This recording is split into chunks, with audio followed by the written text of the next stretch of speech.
Hey gamers, this is Liz Davidson from Beyond Solitaire, and I am back with a new season of the Beyond Solitaire podcast. And to celebrate that, I'm bringing on one of my favorite guests ever on both my channel and my podcast, David Thompson. How you doing, David? I'm awesome. Thanks for having me. So, for those of you who don't know, David is a very successful wargame designer who is behind such amazing productions as Undaunted Normandy, Undaunted North Africa, Pavlov's House, Castle Itter, and one that we're talking about today, Soldiers in Postmen's Uniforms. Do you want to talk to us about that particular upcoming game? Yeah, absolutely. So, Soldiers and Postmen's Uniforms. So you mentioned a couple other games, Pavlov's House and Castle Itter. Those three games are all part of a series of games called the Valiant Defense series. They're all published by DVG or Danverson Games. And this set of games is primarily designed to be solitaire war games, right? So war games for primarily solitaire play. And Soldiers and Postmen's Uniforms. And the other thing is that kind of runs across that Valiant Defense series. It's all skirmish level, meaning one counter is a guy, and so it really gets into the historical background of the defenders. Every defenders, we get into their story. And so Soldiers and Postmen's Uniforms is the latest in that series, and it looks at the defense of the Polish post office in the free city of Danzig on the first day of World War II. The very first day? The very first day, that's right, yep. So if people know their sort of post-World War I Versailles, Treaty of Versailles history, they'll know that Danzig was basically created out of that. And there's some interesting history between the Poles and Germany in the free city of Danzig. And so the Polish people in Danzig pretty much knew that Danzig would be attacked by the Germans at the very beginning of World War II. So they were somewhat prepared for it, not prepared enough really, obviously to defend themselves successfully. But yeah, they knew that the first day was going to be very rough for them. So what is the actual historical kind of overview of this battle? What happened and who exactly was involved? Yep. So like I said, so we were in the city of Danzig. There were a couple of places. Really, there's a place called Westerplatte, which it's a little area on the outskirts of Danzig on the port, and that was the only major military presence for the Poles. Other than that, the Polish military didn't have much of an actual legitimate presence.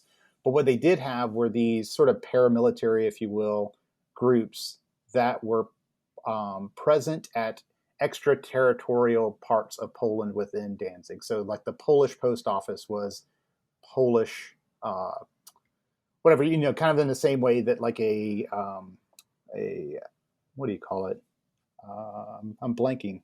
When you have your overseas, like your consulate, right? Okay. So you have overseas presence, right? So that's kind of what the status of the Polish post office in Danzig was. So you had all of these postal workers who, some of them had prior military background. Some of them had covertly trained in some limited paramilitary operations. And all of that was because they knew one day they might have to go to war with the Germans. And so you have this group of people who, in the years leading up to World War II, especially as it became clear that war was going to break out, trained specifically to defend the post office against both German forces and the Danzig City Police. So Danzig was largely German satellite, if you will, right? It was very much German influenced. And so the Danzig City Police was aligned very closely to the German military. Interesting. So I do not know World War II history nearly as well as you do. I don't know this battle, but I'm thinking back to other games in the Valiant Defense series. You have Pavlov's House and Castle Itter, where these people against all odds were successful. Is that going to be the same case in Soldiers and Postmen's Uniforms? Are these people who kind of won that battle even though they were facing insurmountable odds? Or is it something where they didn't make it through the battle, but you're seeing if you can change history? Well, it's kind of neither one of those, actually. So it's more the latter for sure, right? So this is the first time ever that a game in the Valiant Defense series is about defenders who lost the battle. So in this case, they do lose the post office. The Germans and the Danzig police are eventually successful, And in the game, there's no real opportunity for you to win because there was no real opportunity for the defenders. Like it was only a matter of time. They had sort of, the defenders had sort of deluded themselves into believing, at least in the days leading up to the battle, that the Polish military was going to arrive and relieve them.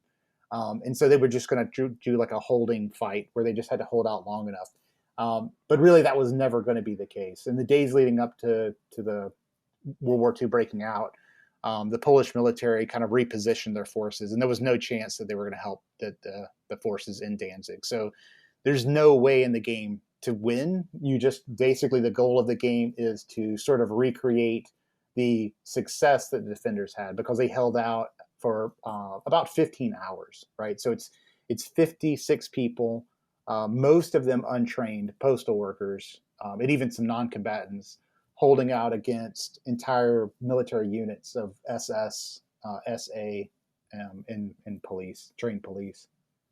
Wow. So, one thing that is a hallmark of your games is that you do a lot of research into these as you design them.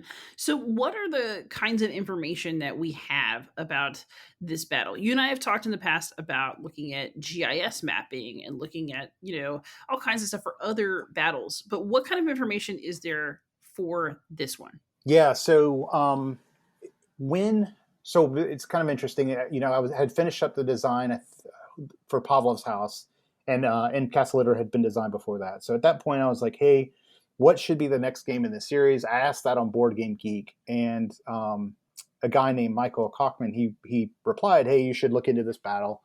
And so I did, and I was like, wow, this is crazy, because I love these stories that are just sound, impossible, right? And so Michael actually was born in the area. He grew up there. So in 2017, my wife and I, we were living in Cambridge in the UK at the time. So we flew to Gdansk, so modern day Danzig, and we met Michael. And so he and I went to where the battle actually occurred. So where the post office is, that's our museum today. And so that's when we first started doing the research. And we did the research for the game for the next couple of years. So it's give you an example of a couple of things we were able to find. So he obviously speaks, German, Polish, etc. So a lot of the original literature was stuff that he had to do. We were able to acquire blueprints for the building, for the actual post office. So those were blueprints prior to as the building was undergoing changes. So we had some like accurate as of the modifications to turn it into a post office in the 1920s. Let's see, what else do we have? We had the original document that outlined how the police were going to conduct the attacks. And so it's interesting to compare their original written orders for how they were going to do it to all of the accounts that we have of the battle. And they align pretty closely. They were unsuccessful, but the way in which the beginning of the attack occurred was very much in line with what they had planned to do. And then I'm trying to think of some other things. So you mentioned GIS. So one thing I did was combined some aerial photography of the actual post office from the time period. And then I overlaid some modern day satellite photography, and then I used a 3D model of the building to analyze how line of sight in the game was going to work, right? So that's not so much historical research, but just research into, okay, well, when we make these decisions about whether they did or didn't have line of sight, that's where that came from. So lots of different little pieces like that. So, how much of your historical research would you say makes it into your games? Do you ever feel like you've learned something that you want to incorporate into your design, but it doesn't necessarily work design wise? So you just know it and it's in the background, but you can't put it in directly. Yeah, for sure. I mean, there's absolutely things. So if it's something that I think this is really what's important to me, I don't. My games are not meant to be models of the battle, right? So I'm not. That's not my goal. I'm not going to give the person. I'm not going to even try to give the person a perfect simulation of how the battle went. But what I do want to do is include everything that I think is necessary to properly evoke the feeling of the battle. And so let me give you an example of what something like that. So in this battle, there was a handful of people, 6 people, that escaped late into the battle. They escaped from the building. They managed to get away safely. And so I knew that I wanted that to be something that could happen in the game. And I'll tell you, that was a huge, huge challenge, because you design the rest of the game, because the rest of the game needs to work, right? You can't design the game with the intent that this is about people escaping. It's really about the defense of the building. And then you have this design challenge that I have this one little bit that, war gamers might call it a Chrome rule, right? Like it's a kind of almost a one-off rule, but it has to work in the larger context. I won't do that for everything, for sure, right? Like if it's some element that occurred that wasn't really relevant, then I won't include it. But that's an example. Let me give you another example that was important to me, in my opinion. So the leader of the actual defense, a guy named Conrad, he was designated leader. He came in sort of late into the defense of the post office. He wasn't there very long, but he was a military trained guy.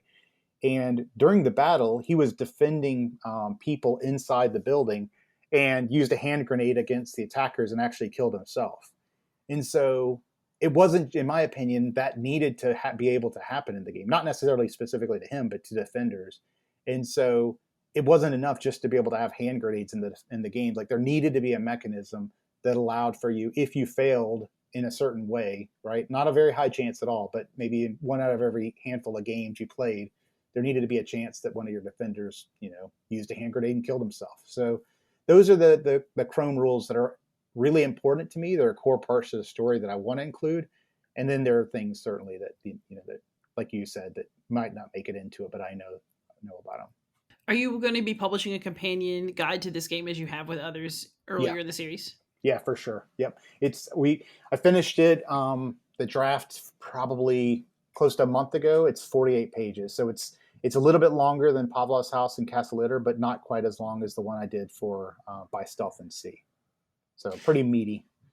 So one of the things I thought was really interesting about your Pavlov's House guide in particular is that in order to capture your vision of what happened in that battle, you needed to read a lot of propaganda, including, things that tried to downplay the number of people in the house, or that tried to adjust the record to make the people in there look even more heroic than they already were. And, in some ways, I see Pavlov's House as a historical stance that you took about what really happened. Is there similar conflict in accounts about the battle at the post office, or is that one more straightforward in terms of how people tell it? It was certainly more straightforward. Now, it's a different challenge. It's a challenge in its, there wasn't nearly as much, or isn't nearly as much material about it, right? So we're lucky. This is kind of ironic. We're lucky that we have some of the German interrogations of the people who lived through it. So most of the defenders lived through the battle. They lived through the defense of the post office and then were executed. So there's a period of time where some of those people were interrogated. We have some of that information. But we don't really have a lot from the defenders. There's, like I said, there's a handful of people that did escape and were never captured. That's like 5 people. So we have a little bit of information from them, but we just don't have a ton. And so there's really not like a conflict of information as much as just a lack of it, I would say, unfortunately, in some of the detail. Does that mean that you've had to, in addition to doing historical research, do a little bit of extrapolation? I mean, is some of the game fiction in the sense that you did a little bit of filling in the gaps, or did you try to stick as closely as possible to the historical record, come what may? Yeah, so I will say when I say we, I'm really talking about, again, me and Michael, right? Because a lot of this was me and him going back and forth about trying to make educated, sort of assessments on what material we did have. So I'll give you a perfect example. In the game, you basically have 4 classes of defenders. You have non-combatants, of which there were 3. There was a janitor, his wife, and their adopted daughter. Then you have postal workers, who we have no evidence whatsoever that they had any military or paramilitary training. And that's actually most of the defenders. Then we have a group of guys who we assess had some training, and then we have a bunch, and then we have a collection of about 10 to 15 people who are special, and they have different things that they're special. They're commanders, or they were the ones that were given the submachine guns or whatever, a variety of things. But that class of guys who we just basically say, these guys are guys who are trained. They're, there's some sort of military training, but we don't have any evidence of them having any kind of special attribute from a gameplay perspective. That class of people was very hard to reconcile because we had to do things like, well, we have evidence that they were part of this sharpshooters club, and the sharpshooters club was a covert paramilitary organization whose real purpose was actually to train resistance fighters, right? And so just their association with that sharpshooters club was something we used to infer that they probably had, this level of training. So things like that, where we just literally, it was like a guy's name on a program from an association he had, was how we got to that conclusion. So basically, you took things that you knew from history, but you might have pushed the interpretation just a little bit for gameplay purposes. Right. Yeah. Yeah, for sure. And then there's things that I will absolutely create a gameplay thing to stress what happened historically. So let me give you an example of that. So there were a couple of guys who their task, their role and responsibility during the defense was to ferry all the weapons around from floor to floor. So this was a building that had 4 stories and then a basement. So they were constantly moving up and down the stairs, reloading defenders, moving weapons around, whatever. And so in the game, these 2 guys have a special attribute that they can just carry more weapons around. Like in the real world, clearly anybody could have done that, right? Like it didn't have to be these 2 guys. So they should have some special attribute, right?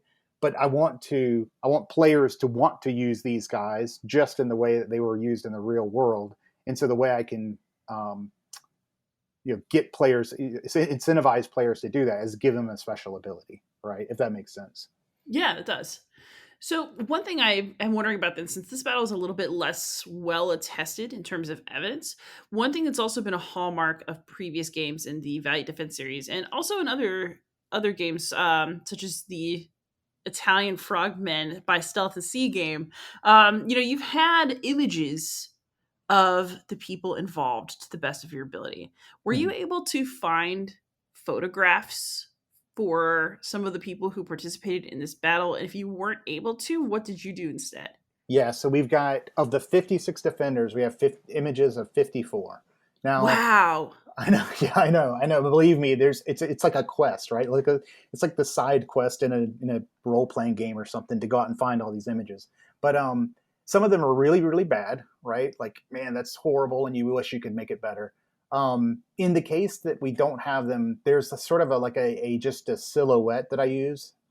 It's similar to what I did in Pavlov's house, right? It's sort of just a generic silhouette that I'll put on the person, unfortunately. And I will say too that there are 2 people. There were 2 bodies. So we didn't really talk about this. The way that the defenders eventually lose the battle is because the attackers they brought up a firefighter truck. They filled it with gasoline. They used the fire engine to pour gasoline into the basement and then set the building on fire to burn the defenders out. And so that's how eventually the defenders, that's why they gave up.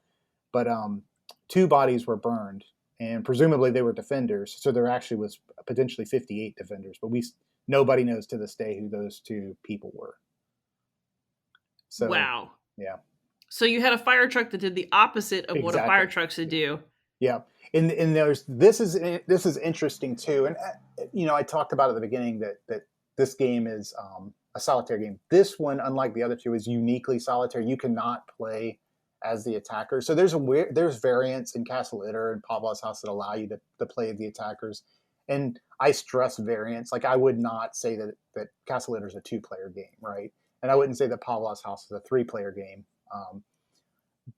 I wasn't even willing to allow there to be a variant in this, because I'm not making a game where somebody can pour gasoline into a basement and set people on fire, right? Like, that's just not going to happen in a game that I make. So this is very much uniquely solitaire with no variants to burn people alive.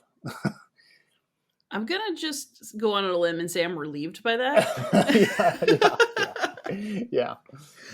So another question then. So because again you have fewer accounts, especially accounts of people who are on let's call it our side of this conflict. Yep. Um did that change the level of emotion that you were able to feel about the design of the game?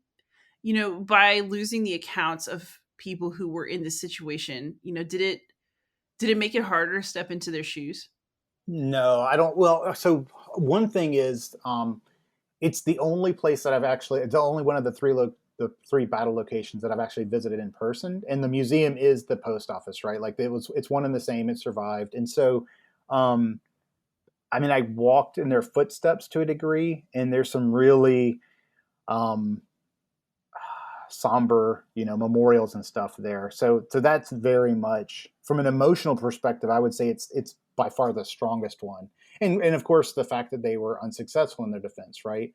So all of those things. Now the one thing that's the most emotionally um, draining probably of it all is that in the game the three non-combatants are represented. You have counters that are the three non-combatants, one of which is the little girl, and she did die during the battle, right? So she was one of the people who she was burned so badly that she eventually died of her burns. And so like that stuff is when you're designing the game, you're like, should I even include this counter? Like, do I even have this? But I think it's important for people to understand what happened.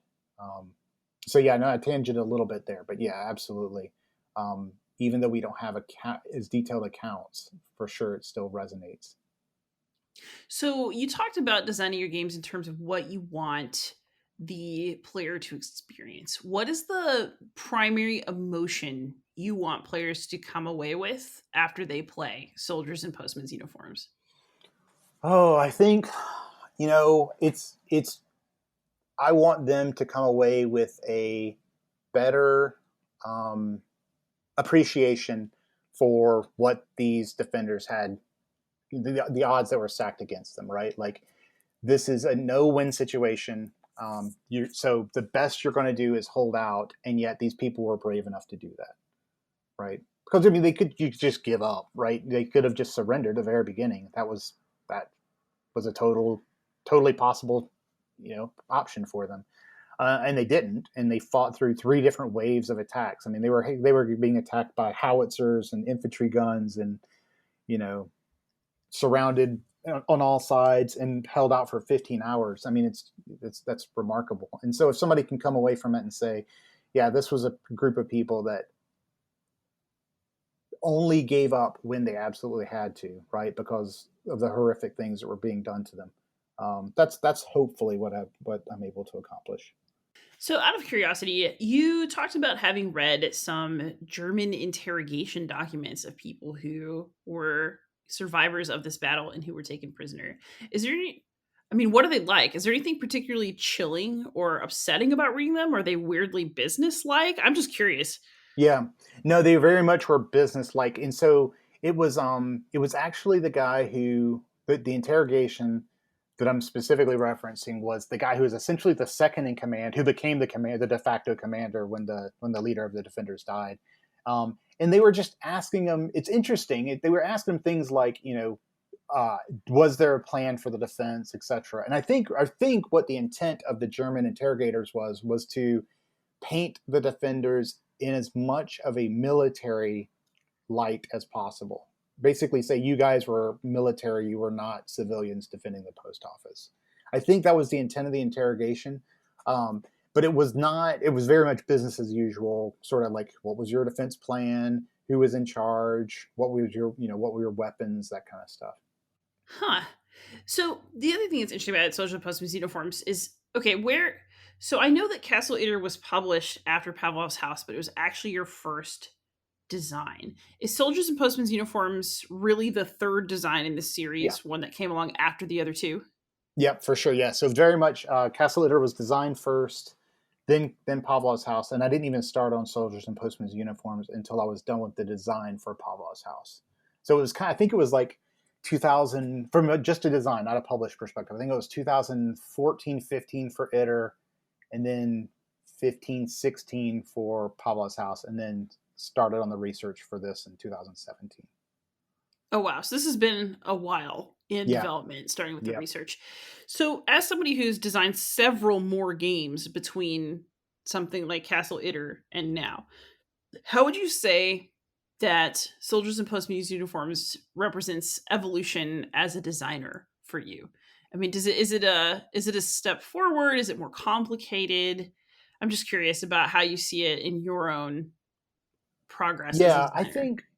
I think that well, for one thing, like just I hope, even though the main goal of the game is to tell the story of the defenders, independent of the mechanisms, I hope that each game is different enough that like people find um, differences in the games that draw them, so that some people like one more than the other. Right? Like the best compliment I can get is when one person says, I like both Castle Litter and Pavlov's House, but I like this one more because of XYZ reasons." So that's cool.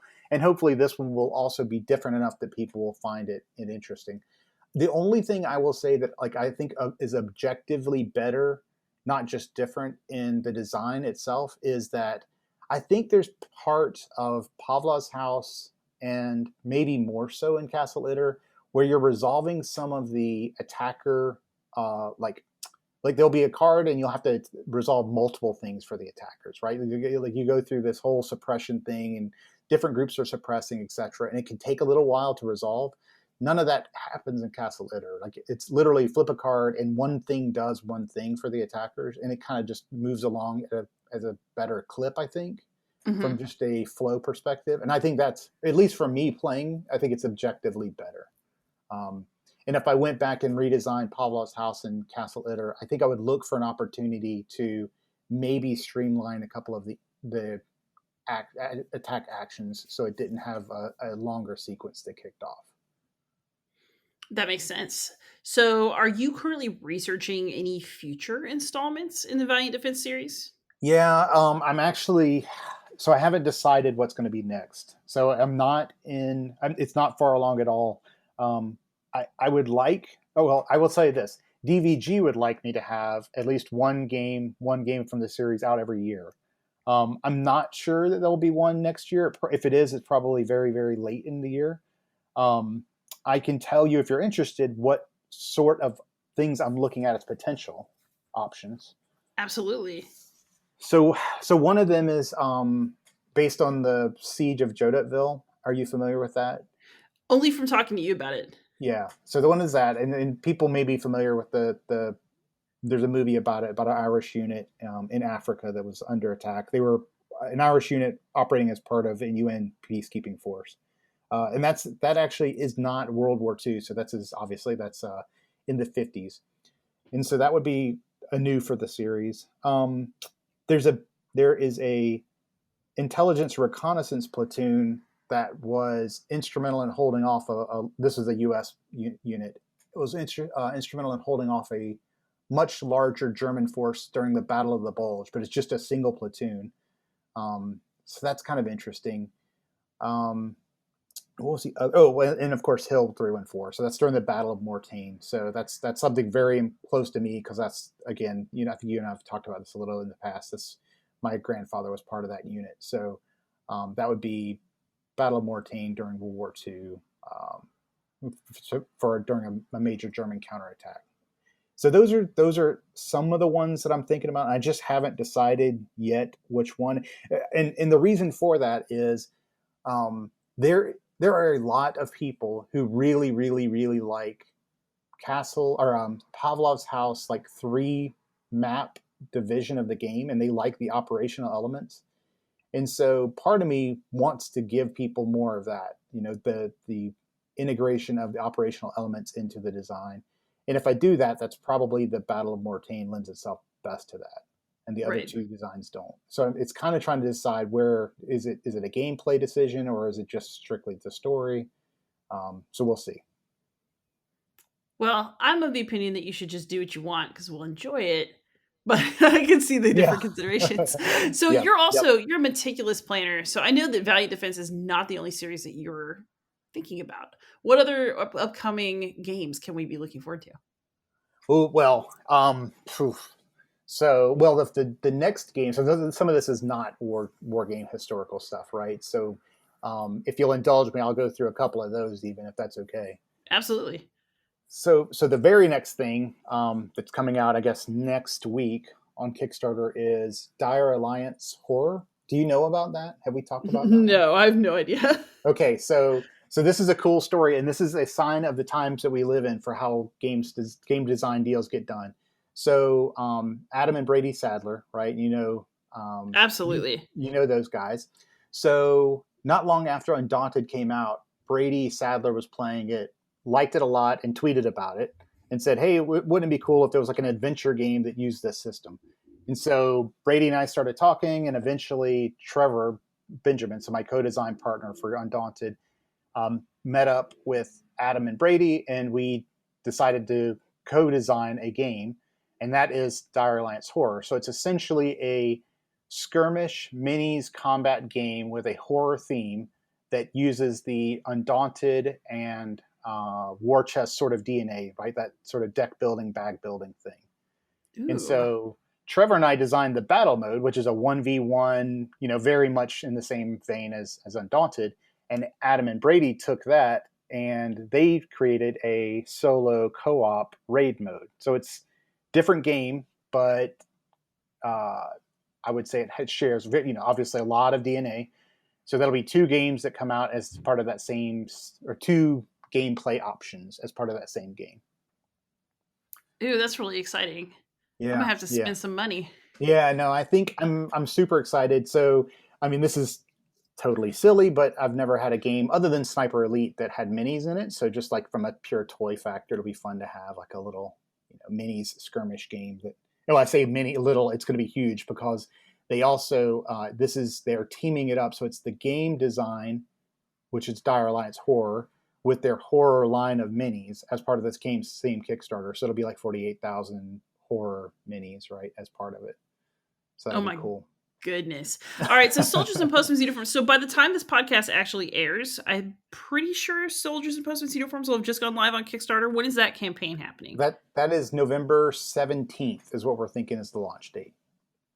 So All right, so this will it air a is bit still. before that. Yeah. Okay. Yep. So yeah, November 17th is what we're looking at for the launch on that one. All right, sounds exciting. So you got a lot going on, and that means that I am really grateful to you for coming on here and talking with me about your historical research into your games. Yeah, well, thanks for having me. It's always awesome. Love chatting with you. Absolutely. Is there anywhere else that people can reach you on the internet if they so choose? Yeah, probably the easiest way to find me is I would say just go to Board Game Geek, right, and look me up there, find one of the games I've designed, and just geek mail me. The other option, probably the easiest way to get a hold of me, is on Twitter, and that's D, so like the letter D as in David, Jack, Jack Thompson. So D Jack Thompson. Fantastic. And as y'all know, you can find me anywhere on the internet as Beyond Solitaire. Thank you so much for listening. I'm glad you're back for another season of the Beyond Solitaire podcast, and happy gaming.